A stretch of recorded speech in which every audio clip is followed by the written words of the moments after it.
The UK's top military officer has warned that Russia could strike a catastrophic blow to the economy by targeting communications and internet cables that run under the sea.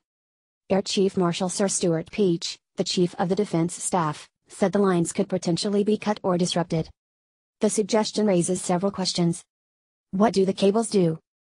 They provide internet and communications links between separate countries and continents.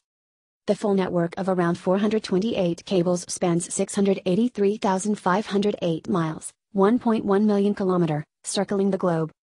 Huge quantities of data fly around under the waves, in cables filled with fiber optics, strands of glass as thin as a sheet of paper.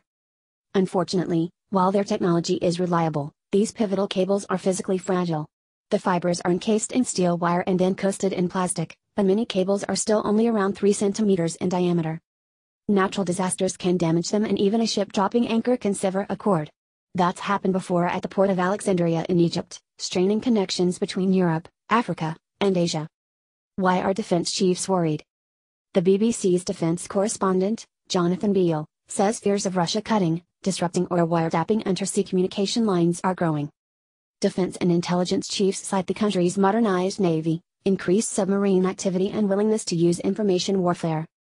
Russian subs are increasingly present in the North Atlantic, particularly the Jug Gap, a strip of ocean between Greenland, Iceland, and the UK. Air Chief Marshal Peach is flagging up that Britain and NATO lack the subs, ships and aircraft to sustain constant vigilance. Our correspondent notes that the UK will get new maritime patrol aircraft within the next decade, but until then is reliant on NATO aircraft to spot subs. NATO's former top military chief, Admiral James G. Stavridis, is also concerned. We've allowed this vital infrastructure to grow increasingly vulnerable, and this should worry us all, he said recently. What would happen if the cables were cut? Keir Giles, an expert in Russian information warfare who works with the Chatham House think tank, stresses that this is not a new concern.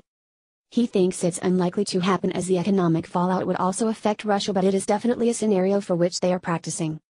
And if it did happen, the damage would be considerable. The fact that people wouldn't be able to log onto Facebook would be just a tiny aspect of all the disruption that would be caused if these cables were interfered with, says Mr. Giles. International trading and financial transactions are managed across subsea cables. The economic impact would be enormous and immediate. He believes Russia is conflict-proofing itself, seeking to reduce its reliance on the correct functioning of the internet by setting up its own parallel systems, and rehearsing for what would happen if its internet connection collapsed. Russia is not the only nation with an interest in undersea cables.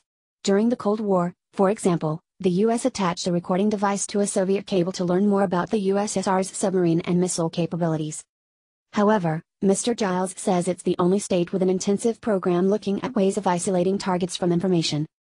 Has Russia attempted to disrupt UK cables in the past? We can't be sure, it's classified. What's in it for Russia? Information control, in short. They are probing the vulnerabilities of civilian communications infrastructure, Mr. Giles says. You can't see what they're doing underwater. You can see what they're doing on land or with satellites. What Russia learned from Crimea is that in order to take over communications for a target area, you don't need expensive cyber weapons, you don't need noisy and disruptive techniques like denial of service attacks.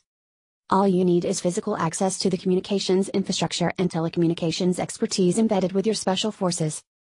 They've been looking everywhere. They've been looking on land in the United States, they've been looking on land in Eastern Europe. Anywhere that might in future be in an adversarial relationship with Russia should be concerned about this fixation that they have on achieving information dominance.